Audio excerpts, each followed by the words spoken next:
This game, referred to by those who engage in it as the most dangerous of all, is not simply a game. It is a terrifying, nightmarish reality. For those who partake in it, it is called sport. But it is no ordinary sport. It is the game of human hunting. The act of hunting a living, breathing human being, the ultimate prize. And what if, hidden beneath the surface of Jeffrey Epstein's many dark dealings, the true horror lies not in money, blackmail, or the grip of unchecked political power, but in something far more disturbing, a grotesque activity so twisted it redefines everything we think we know about human nature. What if the world's most powerful elites, the men and women who live above the law and beyond our reach, have been participating in something unimaginably vile? A recreational sport, so vile, so sinister, that it cannot even be classified in our worst nightmares. Imagine this: some of these individuals, these men and women who command vast fortunes and unimaginable power, own entire islands, massive secluded estates far from the eyes of the public, properties tucked away in the remote corners of the world. These aren't just luxurious vacation spots. They are not peaceful retreats for rest and relaxation. No, these properties were purchased not for leisure, but for something much darker, something deeply troubling. They were bought for human hunting. These elite, with their unimaginable wealth and privilege, have turned these secluded hideaways into hunting grounds, where human lives are the prey. These dark hunts, cloaked beneath the veil of exclusivity, wealth, and power, are not about food, survival, or necessity. No, they are a game for the rich and powerful, a game where human beings are reduced to mere animals, hunted and chased for sport. And what makes it all the more chilling is that it is hidden in plain sight, disguised as something acceptable, something almost glamorous, because it's for the elite, for those with enough money to make the rules. Once you begin connecting the dots, once you start to piece the puzzle together, the question shifts. It stops being about whether this is happening and starts being about how long this has been going on.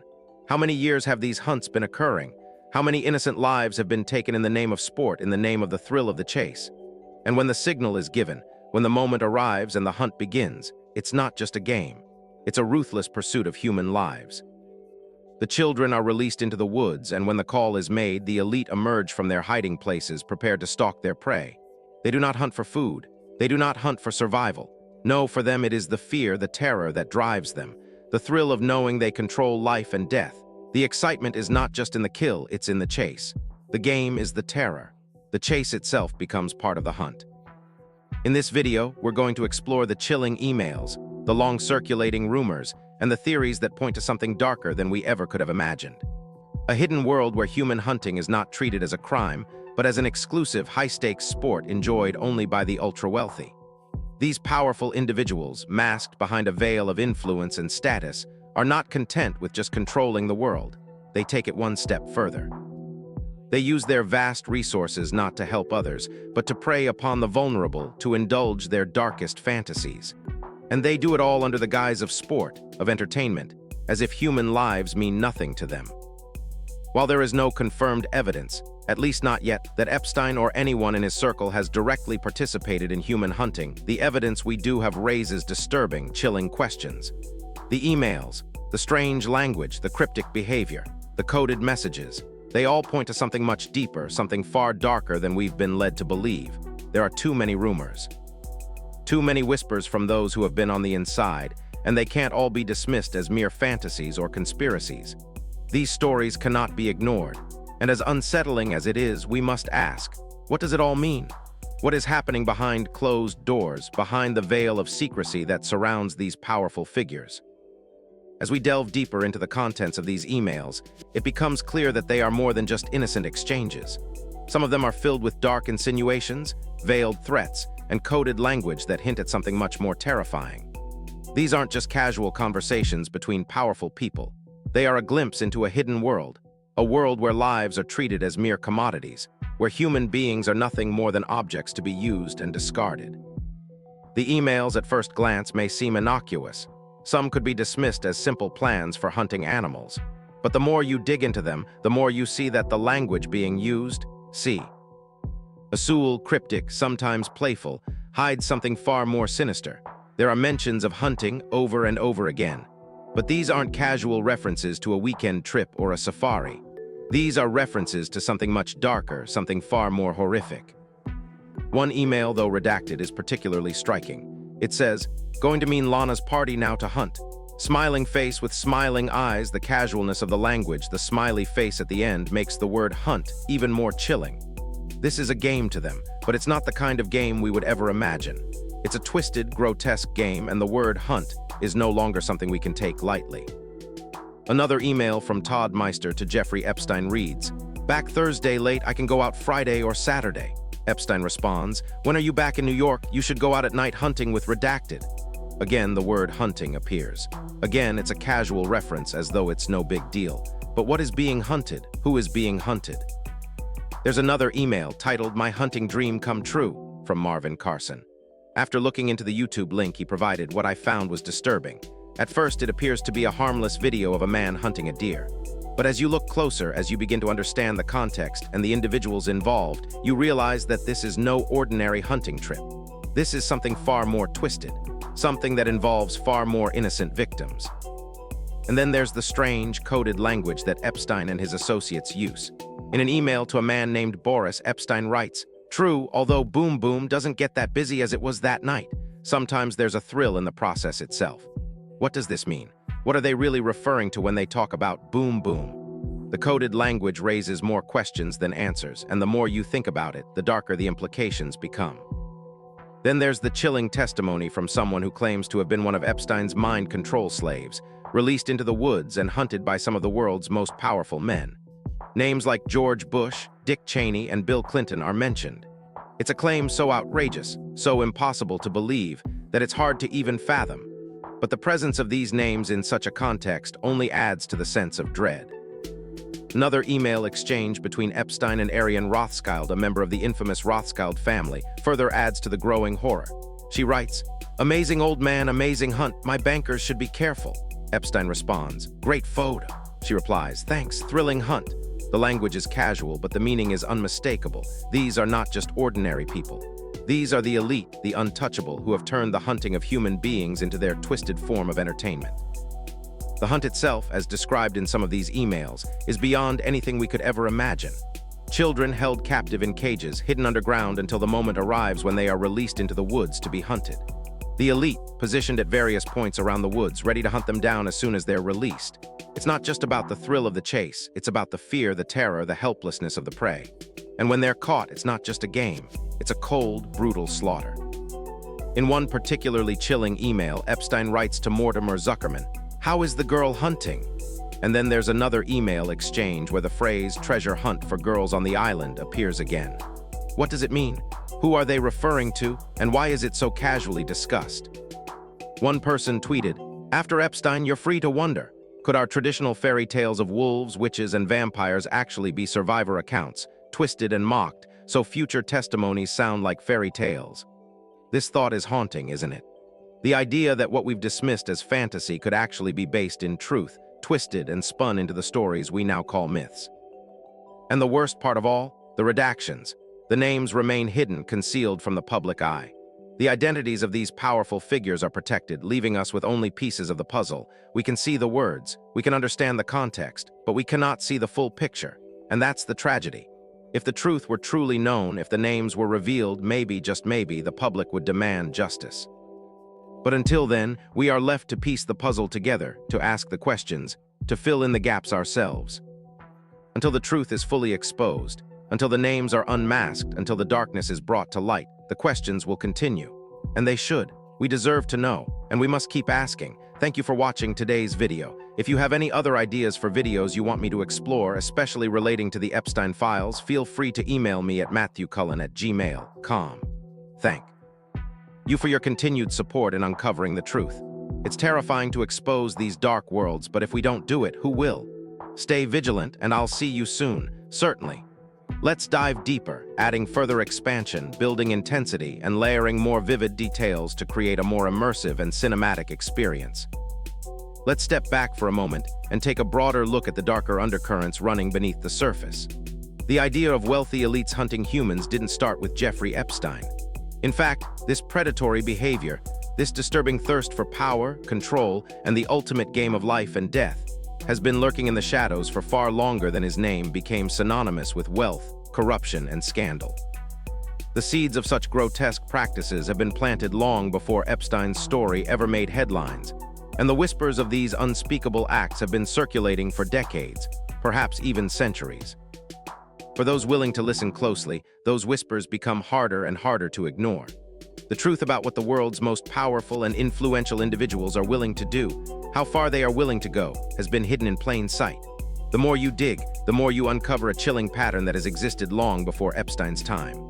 A pattern that's been allowed to persist, shielded by wealth, by status, by influence. The question is, how many more stories like Epstein's are out there?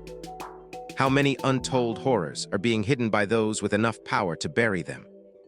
One of the most chilling examples that speaks to this twisted history comes from the siege of Sarajevo during the Bosnian War in the 1990s, a time when the world stood by, helpless, as one of the most brutal and horrifying conflicts in modern history unfolded. From 1992 to 1996, the city was under constant sniper fire, a city trapped in terror, with every street corner, every building, a potential killing zone. Over 11,000 civilians were killed, innocent lives lost in an unfathomable display of violence. But it wasn't just the bullets that claimed those lives. It was the entire nature of the war itself, the brutalization of human life. Among the dead were over 1,600 children, innocent children who paid the ultimate price for the cruelty of mankind. Crossing a street became a deadly gamble. People learned to navigate a city under siege, not by walking in the open, but by ducking and weaving, avoiding the deadly sniper fire. The infamous Sniper Alley became synonymous with fear, with death, with the hopelessness of survival. But what if, hidden within this very violence, there was something darker, something far more depraved happening in the shadows? What if the true horror wasn't just war, but a macabre game being played by the world's wealthiest and most privileged? Investigators in Milan have uncovered evidence, shocking, disturbing evidence, that points to something that goes beyond the tragedy of war. The evidence suggests that foreign tourists, businessmen, wealthy gun enthusiasts, individuals with vast amounts of money and no moral compass, were paying large sums to take part in what prosecutors are now calling sniper safaris. These were not just tourists or businessmen trying to escape their mundane lives. They were thrill seekers, indulging in an unfathomable form of recreation. The city was their hunting ground, and the people below them, the civilians trapped in this war zone, were nothing more than targets. These men, wealthy, thrill-seeking individuals, were allegedly guided to sniper positions in the hills above the city. Armed with high-powered rifles, they were given free rein to take aim at random civilians below. It wasn't about survival or defense. It wasn't about the politics of war or the devastation of a country. No, it was about indulging in the darkest, most perverse desires. These men didn't come to Sarajevo for justice or to help. They came for sport. They came to hunt. And the cost? A staggering $90,000 to $115,000 in today's money. For them, the cost didn't matter. For the truly depraved, the fact that innocent lives were the ones being targeted meant nothing. It was all about the thrill of the kill. A twisted, sick thrill that had no place in the world of normal human decency. This concept, this form of entertainment, has existed in the darkest corners of society for centuries. The elite, for generations, have craved rarer and rarer forms of hunting. Not hunting for food, not for survival, but for status. The rarer the prey, the more coveted the experience. And what could be rarer, more exclusive than a human being? What could be more shocking, more taboo than hunting another person for sport? And yet, as sickening as it is, that's exactly what some of the world's wealthiest and most powerful individuals have been doing. One individual who caught wind of these rumors wrote, "Loki, I thought we all knew what the elite were up to after reading The Most Dangerous Game in middle school." The novel, written in 1924, tells the story of an aristocrat who, having grown bored with hunting animals, turns to a far darker pursuit, hunting humans. What makes this game so thrilling for the hunter is that humans understand fear. They know what's at stake. They feel the terror, the raw panic that comes with being hunted. It's no longer a mere test of skill or endurance. It becomes a primal battle of life and death. A battle where the stakes are higher than ever before. "I've heard terrible things about these hunts," another source claims. "Children as young as 4, packs of Dobermans chasing them through the woods. These stories have been circulating for years." The first time I heard of these hunts was during a trip to Cannes at the Hotel Ducat. That's when I began sifting through the Epstein emails, searching for answers, for any hint that could lead me to the truth. And one word kept jumping out at me. One word that seemed to appear over and over again across multiple years: hunting. Not once, not twice, but repeatedly. It was like a signal. A dark signal that, once noticed, couldn't be ignored. At first, I thought it might be a coincidence, a simple reference to hunting animals. But as I connected the dots, it became clearer. The implications grew darker with every email. What was being discussed wasn't hunting for sport or leisure. It wasn't about chasing down animals for a trophy. No, this was something far more disturbing. This was the language of those who hunted humans for sport. And they were doing it in the shadows, hidden behind their wealth and their power. They were making a mockery of life, using the ultimate privilege to exploit the most vulnerable. These emails, they're telling a story.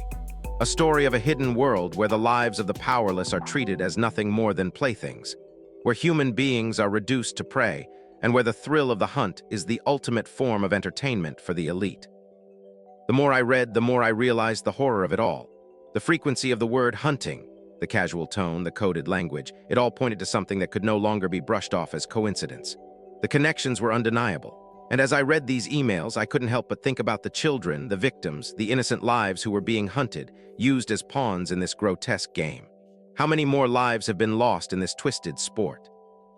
How many more victims have been silently taken by those who view human life as expendable? Some of the emails may seem, at first glance, harmless, innocent mentions of hunting trips or casual references to hunting animals. But once you peel back the layers, when you examine them more closely, when you take a moment to consider the context in which these words are being used, the implications are undeniable and they become impossible to ignore. Take, for instance, this seemingly innocuous email. Going to mean Lana's party now to hunt. Smiling face with smiling eyes, the casual tone, the smiling emoji, the informal way the message is written. At first, it appears as if nothing is out of place. But the word hunt stands out in stark contrast to the rest of the lighthearted message. It's almost as if the sender is trying to downplay the gravity of the situation. The use of an emoji suggests an attempt to mask something dark, to trivialize a term that, in the context of this message, takes on a chilling meaning. The phrase may seem innocent on the surface, but it becomes clear that it's hiding something much more sinister. This is not a mere trip to the woods to hunt deer. No, this is something far darker, a game of life and death. Another email is equally chilling, though again, it may seem harmless at first. One person writes, "Back Thursday late, I can go out Friday or Saturday." Epstein responds, "When are you back in New York? You should go out at night hunting with redacted." Once again, the word hunting resurfaces. But this time, it's even more disturbing. It's not the usual context of hunting animals or participating in a sport. The word hunting here, when tied to the people involved and the conversation around it, becomes a dark and sinister code for something much more dangerous, something we would rather not face. Each mention of this word builds a sense of unease, drawing a closer connection between these individuals and something far more terrifying than just a casual hobby. But it doesn't stop there. There's another email from Marvin Carson, and the subject line is deeply unsettling. "My hunting dream come true." Intrigued, I clicked on the link included in the email, expecting perhaps a video of a traditional hunting trip, something innocuous, maybe even educational. But what I found was unsettling, to say the least. The video initially appears to be just another hunting video, some man in the woods shooting a deer. But as I watched it, as I considered the context, and as the layers of the narrative unfold, it became clear this was no ordinary hunting trip. The man in the video wasn't simply hunting for food. This was a hunt for something much more precious, much more vulnerable, something that wasn't meant to be hunted at all. It wasn't just a deer that was being pursued, it was a life. And this wasn't a sport for survival, it was a grotesque form of recreation, a sick thrill that had no place in a civilized world. Then there is the cryptic language that Epstein frequently uses in his communications. These words aren't accidental. They are carefully crafted, deliberately coded, intended to shield the true meaning behind a veil of ambiguity. Take, for example, an email Epstein sent to a man named Boris. True, although boom boom doesn't get that busy as it was that night. Sometimes there's a thrill in the process itself. The use of the phrase boom boom is so out of place in this context that it almost makes your skin crawl. What is Epstein really talking about here? What is he referring to when he talks about boom boom? Is it a euphemism, a coded reference to something far darker, a veiled admission of something that they know will remain hidden from the public? This isn't just casual chatter. This is language that seeks to conceal the true horror behind it. And then there's this email, one that sends a chill down your spine. When a mind-control slave such as myself was stripped of clothes and turned loose in the woods, I was hunted by George Bush, Dick Cheney, and Bill Clinton. This is not a momentary lapse in judgment. This is not a fevered fantasy. This is a claim that rings with unnerving truth, a twisted admission of an unimaginable reality. The very thought of this, of such powerful individuals being involved in something so vile, is almost too much to comprehend. But the words are written in black and white, and they cannot be ignored. Is this a grotesque exaggeration, or could this be the reality behind the facade of power, politics, and wealth? This is a chilling statement, one that opens the door to a world we could never have imagined. Then there's the exchange with Ariane Rothschild, a member of the infamous Rothschild family, where she writes to Epstein, "Amazing old man, amazing hunt, my bankers should be careful." Epstein responds, "Great photo." She writes back, "Thanks, thrilling hunt." The nonchalance, the casual tone with which they discuss a human hunt is deeply unsettling. This is not the language of a compassionate society. This is the language of a select few who treat human lives as mere entertainment, as commodities to be hunted for sport. It is no longer about hunting animals for survival. It's about hunting human beings for sport, for the twisted thrill of controlling life and death. And in this world, it's children who are the prey.